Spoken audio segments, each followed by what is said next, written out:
Estamos hoxe na estación de alta velocidade de Agudiña Porta de Galicia, que é a estación que sirve a moitos veciños deste entorno, pero especialmente os valdorreses, que non teñen outra opción para coller un tren de alta velocidade que vir a esta estación de Agudiña Porta de Galicia. A realidade o que está propoñendo o goberno socialista do ministro frecuente de Pedro Sánchez e Renfe é privar a posibilidade de que calquera usuario de Valdeorras poda coller un tren e chegue a Madrid como está chegando ata agora ás 10:30 da mañá. A alternativa que están ofrecendo a partir do 9 de xuño é que chegue o tren ás 14:08, o que imposibilita de feito calquera tipo de xestión administrativa, de traballo, de consulta médico profesional na capital de España. E o último tren adiántase, de modo que só habería 4 horas útiles nun viaxe día e volta no mesmo día para chegar. Isto absolutamente injustificable, perxudica notablemente os veciños de Monterrey, pero especialmente os de Viana e especialmente tamén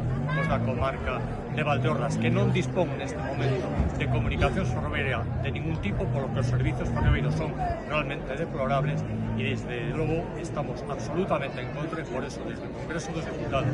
desde o propio Concello do Barco, desde a Deputación Provincial de Ourense, imos tratar de que se revirta esta situación e que non se maltrate a xente que vive no noso rural e que ten tanto dereito como a xente que vive nas grandes capitais.